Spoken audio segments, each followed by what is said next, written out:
बिस्मिल्लाहिर्रहमानिर्रहीम। नाज़रीन अस्सलाम वालेकुम, मैं हूँ इमरान वसीम।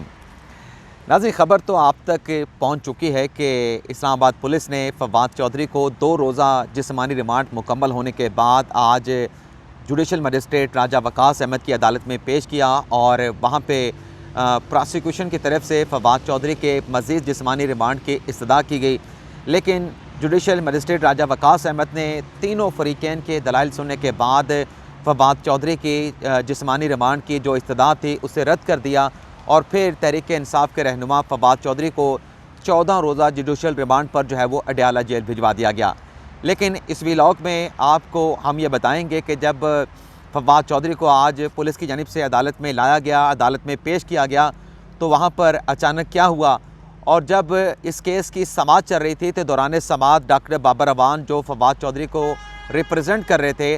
बाबर अवान और इलेक्शन कमीशन के वकील के माबैन किस बात के ऊपर तल्ख़ कलामी हुई, किस बात के ऊपर तकरार हुई, ये तफसीलात आपके साथ हम शेयर करेंगे। और जब अदालत में दलाइल चल रहे थे, अदालती कार्रवाई चल रही थी, तो अदालत के बाहर क्या माहौल था, PTI के कितने अरकान वहाँ पे कारकुनान मौजूद थे और वो किस किस्म की नाराबाजी जो है वो अदालत के बाहर कर रहे थे। लेकिन इससे पहले आज जो इस्लामाबाद हाई कोर्ट में इमरान खान साहब की नाअहली से मुतल्लिक जो उनकी क्वालिफ़िकेशन को उनकी मुबैना बेटी टैरियान को जवाज़ बना के चैलेंज किया गया इस्लामाबाद हाई कोर्ट में, आज चीफ़ जस्टिस आमिर फ़ारूक की सरबराही में बेंच ने समाअत की है और केस की जो समाअत है उसे 2 फरवरी तक जो है वो मुलतवी कर दिया गया। इमरान खान साहब के जो वकील हैं सलमान अकरम राजा, वो तबीयत की नासाजी की वजह से आज अदालत में पेश नहीं हुए और चीफ़ जस्टिस आमिर फ़ारूक की जानिब से अदालत में कहा गया कि सलमान अकरम राजा ने गुज़िश्ता समाअत के बाद आगाह कर दिया था कि वो आज की जो समाअत है उसमें पेश नहीं हो सकेंगे। तो जज साहब ने कहा, चीफ़ जस्टिस साहब ने कहा कि चूँकि तारीख़ पड़ चुकी थी, यानी आज की तारीख़ कोर्ट ऑर्डर में दी जा चुकी थी, तो इसलिए हमने इस केस की जो तारीख़ है वो इंतज़ामी साइड के ऊपर उस तारीख़ को तब्दील नहीं किया गया। तो इस केस की समाअत को 2 फरवरी तक जो है वो मुलतवी कर दिया गया है और इमरान खान साहब के वकील को जवाब जमा कराने का भी जो है वो आइंदा समाअत पर जो है वो कह दिया गया है कि आइंदा समाअत से पहले आप इस केस के हवाले से इमरान खान साहब का जो जवाब है वो भी अदालत में जमा करवा दें। अब आ जाते हैं कि आज कोई 8 बजे से पहले ही जो पुलिस थी उन्होंने फवाद चौधरी साहब को जो है वो जुडिशल मजिस्ट्रेट राजा वकास अहमद की अदालत में वहाँ पर पेश कर दिया। और जब फवाद चौधरी साहब को अदालत में पहुँचाया गया तो उसके बाद नाज़रीन अचानक ये हुआ कि कमरे अदालत को भी बंद कर दिया गया। कमरे अदालत के जाने वाले जो रास्ते थे वहाँ पर पुलिस की भारी नफरी तैनात कर दी गई, यानी इस्लामाबाद पुलिस की भारी नफरी वहाँ पे मौजूद थी और उसको असिस्ट करने के लिए FC की एक काफ़ी ज़्यादा नफरी जो है वो FC की भी वहाँ पे तैनात की गई और मीडिया को और जो PTI के अरकान वहाँ पे पहुँचे थे कि वो जाएँ और जाके समाअत देखें कि आज फवाद चौधरी के जिस्मानी रिमांड के हवाले से अदालत क्या फ़ैसला देती है। तो पुलिस के एहलकार जो वहाँ पे ड्यूटी दे रहे थे उन्होंने मीडिया के लोगों को और PTI के कारकुनान को अंदर जाने से रोक दिया और जब उन्हें अंदर जाने नहीं दिया जा रहा था, शेरी मज़ारी साहबा भी वहाँ पे मौजूद थे, जुल्फ़ी बुखारी वहाँ पे मौजूद थे, अली नवाज़ अवान वहाँ पे मौजूद थे, असद अली मली जिनका NA मुझे हल्का तो भूल गया, डस्का के हवाले से जो एक इलेक्शन का डिस्प्यूट जो है वो इलेक्शन कमीशन में आया था और कैंडिडेट थे वो पाकिस्तान तहरीक इंसाफ के अली असद मली साहब, वो भी आज F8 कचहरी में मौजूद थे। और जब PTI के अरकान को, PTI के कारकुनान को अंदर दाखिल नहीं होने दिया जा रहा था,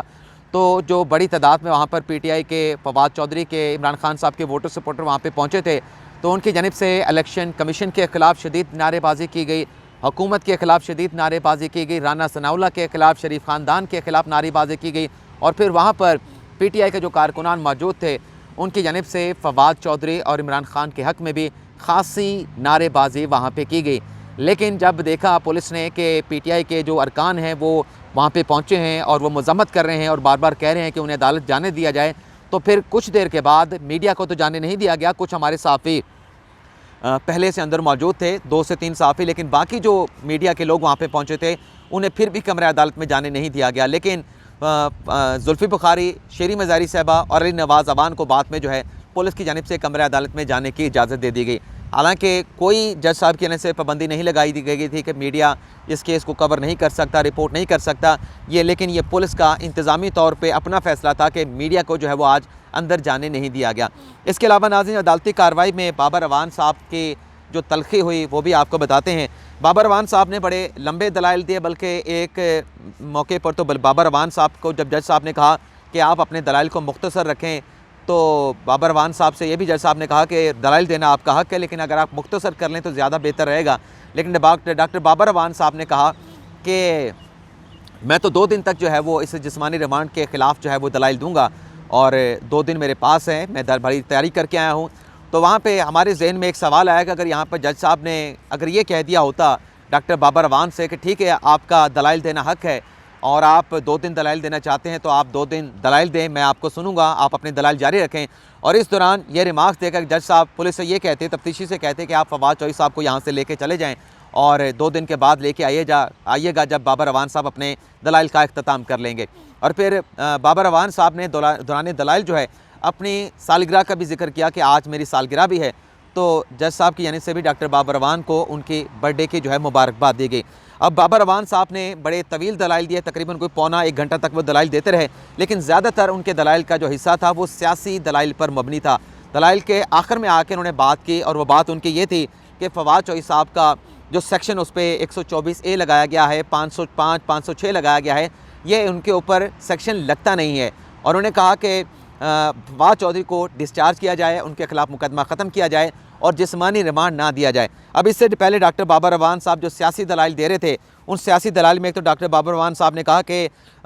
फवाद चौधरी ने कोई इलेक्शन कमीशन को आग लगाने का हुक्म तो नहीं दिया, यानी अगर इलेक्शन कमीशन को आग लगाने का हुक्म दिया जाए तो वो जुर्म बन जाता है। तो आप नाज़रीन को याद होगा कि आज़म सबाती पाकिस्तान तहरीक इंसाफ के रहनुमा, उन्होंने इलेक्शन कमीशन को जलाने के हवाले से एक स्टेटमेंट दिया था जिस पर उनके खिलाफ जो है तौहीन अदालत की कार्रवाई का, तौहीन इलेक्शन कमीशन की कार्रवाई का आगाज़ हुआ था और फिर आज़म सबाती साहब को इलेक्शन कमीशन से माफ़ी मांगना पड़ी थी। डॉक्टर बाबर अवान ने कहा कि वज़ीर आज़म यानी इमरान खान के खिलाफ अदम एतमाद की तहरीक आई तो लोगों को ख़रीदा गया। प्रोसिक्यूशन जो है वो दरअसल इसलिए जिस्मानी रिमांड जो है वो फवाद चौधरी का हासिल करना चाहते हैं क्योंकि ये इमरान खान का उनसे नाम उगलवाना चाहते हैं। और फिर उन्होंने कहा डॉक्टर बाबर अवान ने कि ये जो फवाद चौधरी साहब ने स्टेटमेंट दिया है, मेरा भी ये स्टेटमेंट है, ये एक सियासी जमात का इज्तमाही तौर पे स्टेटमेंट है, ये फवाद चौधरी का बयान नहीं था। और इसके ऊपर आगे चल के फिर जब बात की इलेक्शन कमीशन के वकील ने, इस दलील के ऊपर फिर तलख कलामी पैदा हुई। लेकिन बाबर अवान साहब के दलाइल मुकम्मल कर लेते हैं। उन्होंने कहा कि फवाद चौधरी साहब को इसलिए पकड़ा गया कि ये बोलता है, इसलिए इसको पकड़ लिया। उन्होंने कहा कि मुंशी कहने के ऊपर ये मुकदमा बनाया गया। उन्होंने कहा कि मेरा जो मुंशी है, मैं बतौर वकील, यानी उन्होंने कहा कि मेरा जो मुंशी है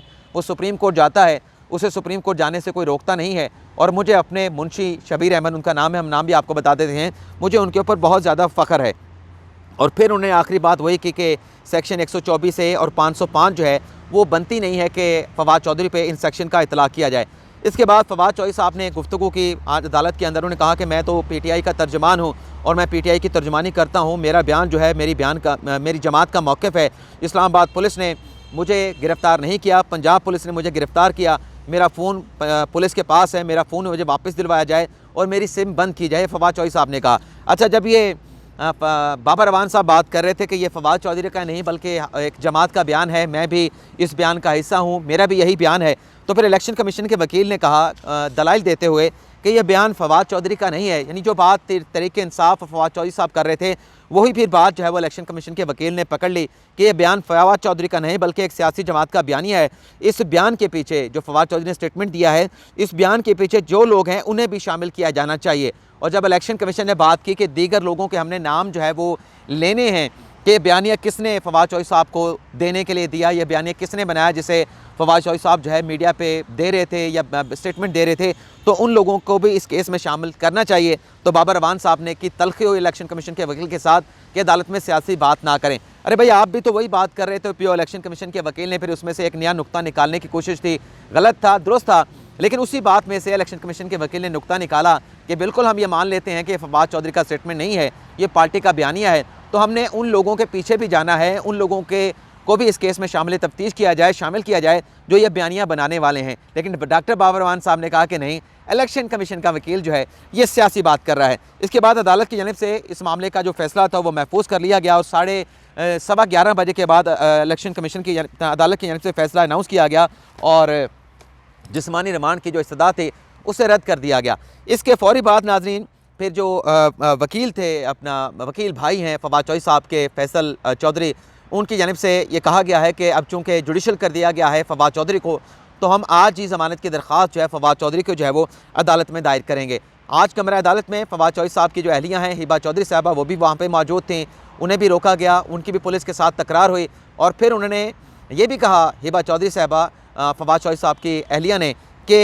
इन्हें पकड़ा गया है, मज़ीद जिस्मानी रिमांड पे अगर भेजा गया तो हम इस पर एहतजाज करेंगे। और हिबा चौधरी साहब ने कहा कि फवाद चौधरी पे तशद्दुद का तो मुझे इल्म नहीं, लेकिन उनके मुंह के ऊपर जिस तरह से कपड़ा डाल के और हथकड़ियाँ लगा के लगाया गया, फवाद चौधरी क्या कोई दहशतगर्द है कि उन्हें इस तरीके से जो है वो पेश किया गया। और ये नाज़रीन बात जो है काबिल मज़म्मत है कि फवाद चौधरी साहब के ऊपर जिस तरीके से उनके ऊपर कपड़ा डाल के हथकड़ियाँ लगा के पेश किया गया, ये वाकई बात जो है वो काबिल मज़म्मत है, जिसकी मज़म्मत की जानी चाहिए, जिसकी मज़म्मत होनी चाहिए। अच्छा नाज़रीन, इस डेवलपमेंट के बाद परवेज़ इलाही साहब, जिन्होंने कल एक स्टेटमेंट दिया फवाद चौधरी के हवाले से और फिर एक ऑडियो भी सामने आई, उस स्टेटमेंट के ऊपर रात तो माफ़ी मांगी थी उन्होंने, परवेज़ इलाही साहब ने ट्विटर के ऊपर एक बयान जारी किया था, लेकिन आज परवेज़ इलाही साहब ने फवाद चौधरी के भाई फैसल चौधरी एडवोकेट को टेलीफोन करके उनसे माजरत की और कहा उन्होंने, परवेज़ इलाही साहब ने, कि फवाद चौधरी और उनके आपके ख़ानदान से हमारे बरसों पे मोहित नहायत एहतराम और अकीदत का रिश्ता है। भाई अकीदत का रिश्ता है, एहतराम का रिश्ता है, तो आप किस किस्म का स्टेटमेंट दे रहे थे मीडिया के सामने? और फिर जो ऑडियो आई है उसमें तो आप गालियाँ दे रहे हैं, आप माँ बहन के जो है वो फवाद चौधरी को गालियाँ दे रहे हैं, मोटा कह रहे हैं कि इसे पहले पकड़ लेते तो असम्बलियाँ तहलील ना होती। यानी इसका मतलब ये है कि परवेज़ इलाही साहब जो कह रहे थे कि इमरान खान साहब जब कहेंगे असम्बलियाँ तहलील कर देंगे, ये अमानत है, परवेज़ इलाही साहब असम्बलियाँ तहलील करने के हक़ में आखिर तक नहीं थे। आज भी उन्हें इस बात का रंज है, आज भी उन्हें इस बात का शिकवा है कि किसी तरीके से असम्बलियाँ बच जाती हैं और वो पंजाब के वज़ीर आला रहते, लेकिन इस ओहदे से फ़ारिग होने के बाद अब वो शिकवा कर रहे हैं और गालियाँ दे रहे हैं तहरीक इंसाफ के रहनुमा फवाद चौधरी साहब को। इस पर मज़ीद नाज़रीन परवेज़ इलाही साहब ने यह भी कहा कि कल के ना दानिस्ता बयान से, यानी वो स्टेटमेंट जो आपने मीडिया के सामने दिया वो तो चलें गैर इरादी तौर पर हो गया, जो आपने टेलीफोनिक गुफ्तगू की, जो वहाँ पे आपकी ऑडियो लीक हुई, मुबैना तौर पे जो ऑडियो लीक हुई, वो क्या नादिस्ता तौर पे आप बात कर रहे थे? परवेज़ इलाही साहब कहते हैं कल नादिस्ता बयान से फवाद चौधरी और अहले खाना के जज्बात मजरूह हुए हैं, जिस पर अफसोस है। फवाद चौधरी की गिरफ्तारी व झूठे पर्चे का इंदराज निरी सफाकियत नाहित काबिल मज़म्मत है। यानी कल आप कह रहे थे कि फवाद चौधरी साहब को पहले गिरफ्तार कर लिया जाता, कितना अच्छा होता कि असम्बली बच जाती, और आज आप कह रहे हैं कि फवाद चौधरी की जो गिरफ्तारी है वो सफाकियत है और ये काबिल मज़म्मत है। और परवेज़ इलाही साहब ने फैसल चौधरी के साथ गुफ्तगू करते ये भी कहा कि अपने बयान पर माजरत खां हूँ, फवाद चौधरी और अहले खाना से मुकम्मल यकजहती का इजहार करता हूँ। और फैसल फरीद चौधरी ने इस पर यह जवाब दिया कि चौधरी साहब माजरत करना आपका बड़ापन है, आप हमें शर्मिंदा कर रहे हैं। चौधरी साहब आप बड़े हैं, मैं और मेरा ख़ानदान आपको अपना बुजुर्ग समझते हैं, नायत एहतराम की निगाह से आपको देखते हैं। हम बतौर ख़ानदान आप और आपके अहले खाना के दायम सलामती के लिए दुआ गो हैं।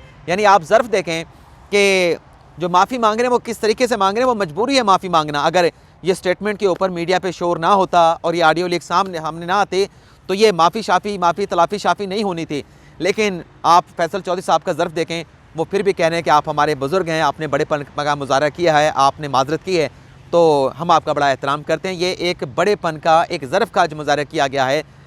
फवाद चौधरी के भाई फैसल फरीद चौधरी की तरफ से। तो ये था नाज़रीन आज का हमारा वीलॉग। इसके अलावा जो निगरान वज़ीर आला की तैनाती हुई है मोहसिन नकवी साहब की, वो दरख्वास्त तो नाज़रीन आज तहरीक इंसाफ ने दायर कर दी है सुप्रीम कोर्ट ऑफ पाकिस्तान में, इस अपॉइंटमेंट को चैलेंज कर दिया है। लेकिन उस एप्लीकेशन में तहरीक इंसाफ ने मोहसिन नकवी निगरान वज़ीर आला को जो है वो क्लीन चिट भी दी है। अब क्लीन चिट किस मामले पे दी है, तकर्री भी चैलेंज की है, लेकिन साथ में क्लीन चिट भी दे दी है। ये क्या मामला है, अगले व्लॉग में ये डिटेल आपके साथ शेयर करेंगे। इजाज़त चाहते हैं, अल्लाह।